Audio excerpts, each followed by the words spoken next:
इसी कारण मेरे जगह जगह ट्रांसफ़र हो जाता है, कई बार ट्रांसफ़र होता है। कई ऐसे राजनेता मेरे पीछे पड़े हैं जिसको मैं कह नहीं सकता। मैं अभी मेरी सर्विस करीबन 42 साल हुआ। 42 साल में लगभग मेरा कुछ भी नहीं हुआ, तो 60 से 62 जगह ट्रांसफ़र हो चुका है। आमतौर पे देखा जाता है कि सरकारी कर्मचारी 8 से 9 घंटे ड्यूटी करते हैं, वहीं प्राइवेट कंपनियों में काम करने वाले या प्राइवेट संस्थानों में काम करने वाले लोग लगभग 12 घंटे तक ड्यूटी करते हैं। लेकिन पुलिस विभाग एक ऐसा विभाग है जहाँ पे काम करने वाले अधिकारी कर्मचारी 15 से 17 घंटे तक लगातार काम करते हैं। अभी हम बस स्टैंड बिलाईगढ़ में खड़े हुए हैं। यहाँ पे पुलिस विभाग के कुछ अधिकारी कर्मचारी लोग हैं। आइए उससे उनकी ज़िंदगी से जुड़े हुए, उनकी ड्यूटी से जुड़ी हुई कुछ बारीकियाँ जानने की कोशिश करते हैं। सर नमस्कार। मैं सरजू प्रसाद गितलहरे, थाना प्रभारी बिलाईगढ़, जिला बलौदाबाजार, छत्तीसगढ़। सर हम लोग ये जानना चाहते हैं कि आप लोग इतने लंबे लंबे समय तक ड्यूटी करते रहते हैं, तो आप लोग भी इंसान हैं, आप लोग की थकावट लगती है, तो इसको किस प्रकार से मैनेज करते हैं? देखिए, अब हम लोग जब भर्ती हुए हैं तो हम तो जानते हैं कि पुलिस की ड्यूटी 24 घंटा है। और इसके अलावा जो हमारे संविधान वो बना है, हमारे पुलिस रेगुलेशन बना है, उसमें रेगुलेशन में 24 घंटा ड्यूटी है। किंतु हम लोग भी एक इंसान हैं, हमारे भी माँ हैं, बाप है, परिवार है, हमारे भाई है, हमारे हर रिश्तेदार है। दर्द हमें तब होता है कि जब हमको समय पे छुट्टी नहीं मिलती, समय पर आराम नहीं मिलती। हमारी चाहे माँ बीमार हो, बाप बीमार हो, बच्चे बीमार हो, हम जा नहीं पाते। तो सबसे ज़्यादा दर्द उस समय होता है कि जब हम उनकी दुख में सुख में हम सम्मिलित नहीं हो पाते। इसके अलावा ये है, कभी कभी बच्चे कहते पापा हम आपको देखने के लिए हमारे आँख तरस रहा है। माँ कहती, वृद्धा माँ कहती बेटा मुझे एक बार तो अपनी चेहरा दिखा दो, तो उसके बाद मैं आखिरी सांस ले लूँ। तो उस समय अपनी माँ की आखिरी सांस समय भी हम उनको, अपने माँ को दर्शन नहीं दे पाते, उसको झलक नहीं देख पाते। तो सबसे पीड़ा और दर्द वही होता है कि हम लोग इंसान हैं। आप लोग पूरा ड्यूटी करने के बाद में जब आराम करने के लिए बिस्तर पे रहते हैं और अचानक फ़ोन आता है आपको, तो फिर ड्यूटी में जाना रहता है, तो कैसे करते हैं इसे? जैसे फ़ोन आता है, हम हमारे कर्तव्य जाना पड़ता है, क्योंकि हम अपने शरीर और अपने परिवार से ज़्यादा हमें जनता की सुरक्षा करना हमारे दायित्व है। और जनता की हम सुरक्षा नहीं करेंगे जिसके लिए हमें भर्ती हुए हैं, जिस काम करने के लिए हुए हैं, तो ये हमारे दायित्व हो जाता है। तकलीफ तो होता है, पीड़ा होता है, मगर उस पीड़ा को भूल जाते हैं। पब्लिक का जो पीड़ा हमारे सामने आ जाता है, कस हम बाहर हैं और उनको जो तकलीफ परेशानी है, या कोई उसके खिलाफ कोई अपराध हो रहा है, उनके साथ कोई अन्याय हो रहा है, परिवार वालों को क्या पर्याप्त समय दे पाते हैं? परिवार वाले को बिल्कुल हम नहीं दे पाते। कभी कभी ऐसी भी हुआ कि जन्मदिन हुआ है और हम केक काटने की तैयारी की, उसी समय बुला लिए हैं। एक बार तो ऐसी हुआ था जब मेरे पिताजी डेथ हो गया था। मैं अपने पिताजी की डेड बॉडी उठाने के लिए मैं कई अधिकारी से छुट्टी मांगते रहा, नहीं मिला।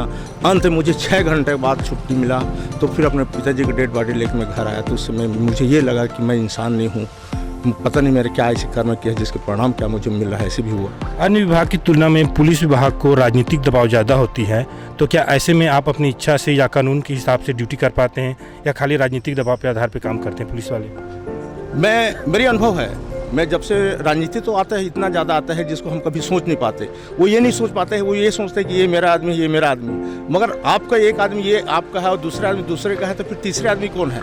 तो हम ज़बरदस्ती आपको जो काम हमारे जो सोचता है हमारे मन में, हमारे जो विवेक कहता है कि हमको ये करना चाहिए, करते हैं। इसी कारण मेरे जगह जगह ट्रांसफ़र हो जाता है, कई बार ट्रांसफ़र होता है। कई ऐसे राजनेता मेरे पीछे पड़े हैं जिसको मैं कह नहीं सकता। मैं अभी मेरी सर्विस करीबन 42 साल हुआ। 42 साल में लगभग मेरा कुछ भी नहीं हुआ, तो 60 से 62 जगह ट्रांसफ़र हो चुका है। सिर्फ मैं राजनीति का शिकार हो जाता हूँ। लोग मेरे काम को पसंद नहीं करते और मैं यही करता हूँ, ईश्वर मेरे सामने है, इसलिए मैं जो करता हूँ मुझे अच्छा लगता है करता हूँ। लोग सामान्य से सामान्य, शून्य से शून्य स्तर के लोगों की मैं मदद करता हूँ। यही मेरा दुर्भाग्य है कि मेरे जगह जगह समय समय पर ट्रांसफ़र होते रहता है। और मेरा कुछ नेता लोगों को जब खुशी और गर्व होती है, तो मुझे भी और उससे जलाकर और मुझे खुशी मिलती है। जब पुलिस विभाग पे लोग हमेशा उंगली उठाते रहते हैं कि पुलिस वाले लेन देन करते हैं जुआरियों से, कच्ची शराब वालों से, सटोरियों से, तो इसमें सर कितनी सच्चाई है? ये तो गलत। देखिए, कुछ तो ऐसी चीज़ हो जाता है कि पुलिस उससे मिली, जबकि ऐसे नहीं होता है। ये किसके आदमी होता है, इसमें मैं आपके सामने बोल नहीं सकता हूँ। वो आदमी किसका होता है और किसके जरिए काम चलता है, ये सब और अन्य लोगों होता है। बदनाम पुलिस होती है, मात्र पुलिस। सर, पुलिस को नाम सुन करके लोग डरते हैं, यहाँ तक कि कुछ लोग तो पुलिस वालों को यमदूत भी कहते हैं। तो क्या सच्चाई है सर, इसमें बताइए कुछ। हाँ, ये बात बोले, बहुत सुंदर चीज़ बोले हैं कि पुलिस के हम दूत कहते हैं, बच्चे डराते हैं कभी गांव में भी कि पुलिस आ जाएगा भाग जाओ। मगर ये है, मैं आज के डेट में, मैं अभी कसडोल थाना में था सन 2010 में। वहाँ गरीब बेसहारे बच्चे हों, सफेरा जाति के हैं, भीख मांगने वाले हैं, उनके बच्चे को मैं पढ़ाया हूँ। 53 बच्चे को हॉस्टल रखा हूँ, 2 स्कूल में चलाया हूँ। इसके अलावा जब मैं नेवरा तिलदा थाना में था तो वहाँ पर जितने भी देवार जाति है, भीख मांगने वाले, रोड में चलने वाले, सफेरा जाति के, आदिवासी जाति है बच्चे को वहाँ 2 स्कूल लगा के उनके बच्चे पढ़ाए हूँ। लोग इसके अलावा भी मैं दुर्ग जिला में था, जेवरा से सपर भाई था, वहाँ 153 बच्चे को मैं वहाँ पढ़ा रहा हूँ। आज भी मैं जो पढ़ा रहा हूँ बच्चे गरीब, जो कॉलेज स्तर तक चल रहा है। मगर वो स्थिति नहीं रहा जो पहले, जितना लोग पुलिस को देख कर डरते थे और डराते थे। आज तो ये हो गया, पुलिस एक मित्र हो गए, एक दोस्त हो गए। हम लोग जगह जगह जाते हैं, चाहे वृद्धा मिले, सियान मिले, बुजुर्ग मिले, उनका हम मदद करने के लिए तत्काल तुरंत हो जाते हैं। तो पहले जो कहावत था पुलिस यमराज है, वो आज की स्थिति नहीं। आप एक सामान्य आदमी की तरह, एक दोस्त की तरह, एक मित्र की तरह, एक भाई की तरह और एक मददगार के रूप में देखते हैं, तो हमें खुशी और गर्व होती है। सर, आपने सुना है कि आप जो है अपने शरीर को दान भी कर चुके हैं मरणो प्राण, तो ये बात सही है कि गलत है? मैं सन 2002 में छत्तीसगढ़ के दूसरा आदमी हूँ। शास्त्री जी दिए थे, जो सांसद महोदय रहे, जो छत्तीसगढ़ अलग होने से पहले व्यक्ति था। दूसरा व्यक्ति मैं हूँ जो छत्तीसगढ़ में अपने शरीर को मेडिकल कॉलेज एनाटॉमी को डोनेट कर दिया हूँ। और इसके अलावा मेरे एक आँख है, गुर्दा देश के राष्ट्रपति, प्रधानमंत्री, जल सेना, थल सेना, वायुसेना अध्यक्ष को जीते जागते दिया हूँ। मगर मेरी सौभाग्य की बात है, जिस आँख को मैं दान दिया हूँ, उस आँख उस दिन से इतना ज़्यादा दिख रहा है कि उसका लेंस की जो पावर है वो कम हो गया है, और दूसरे जो आँख को नहीं दिया हूँ उसके लेंस की मात्रा ज़्यादा हो गया। हम देखे हैं कि आप जो है जिस क्षेत्र में भी रहते हैं उस क्षेत्र में जा कर के ख़ास तौर पे गरीब जहाँ तबके के लोग रहते हैं वहाँ लोगों को शिक्षित करने का प्रयास करते हैं, नौजवानों को समझाते हैं, स्कूलों में जाकर पढ़ाते हैं। तो ये सर, ये सारी प्रेरणा आपको कहाँ से मिलती है? ये मैं पहले जो मेरे पिताजी से मिला, मेरे घर से मिला। इसके बावजूद आज की जो समाज की जनरेशन देखता हूँ कि जो गरीब लोग हैं, जो शून्य स्तर के लोग हैं, जो उस समय जब गए सर्वे हुआ तो देवार में गया तो वहाँ के अधिकारी ये लिख दिया था कि यहाँ कोई पढ़ने योग्य बच्चे नहीं है। जब मैं वहाँ सर्वे किया तो 153 बच्चे लिखे, तो पूरा दुर्ग जिला हिल गया और पूरे जिला शिक्षा अधिकारी और सब आके स्कूल में फिर वो देख के बच्चों को एडमिशन वगैरह 3 स्कूल में एडमिशन कराया। मुझे ये लगता है कि मैं इनको अगर उठा लेता हूँ, ऊपर उड़ जाता है, तो मुझे खुशी मिलती है इसमें अगर कुछ बच्चों को पढ़ा लेता हूँ। तो जब मैं सबसे ज़्यादा तकलीफ होता है तो उन बच्चों पर जिसको मैं पढ़ा रहा हूँ उनके पास जाता हूँ और उनसे गले मिल के या उनसे बात करके मुझे इतनी संतुष्टि मिलती है कि मेरे जो दुख रहता है, दर्द रहता है, तकलीफ रहता है, मैं भूल जाता हूँ। और मेरा यही प्रेरणा अभी मैं गया हूँ 8 दिन पहले मैं सबरिया डेरा गया था। लोग ऐसे कहते हैं सबरिया लोग, सबरिया लोग बहुत अपराधी किस्म के लोग हैं, किंतु सबरिया डोले भी एक अच्छे इंसान है, वहाँ भी पढ़ने लिखने वाले लोग हैं। उनके बीच में और सरपंच को लेकर मैं गया मीटिंग में, हमारे टीम के सहित गए हैं। तो वो वहाँ के देख कर ये लगा कि हर बच्चों के मन में आकांक्षा है, इच्छा है, उनके गार्जियंस की इच्छा है कि उनके बच्चे पढ़े लिखे और समाज में अच्छे से अच्छे इंसान बने। ये उनके कोरोना काल की वजह से लोग जो है घर में छुपे हुए हैं, कोरोना के डर से जीवन का खतरा है, तो क्या पुलिस वालों को कोरोना से डर नहीं लगता है? बताइए।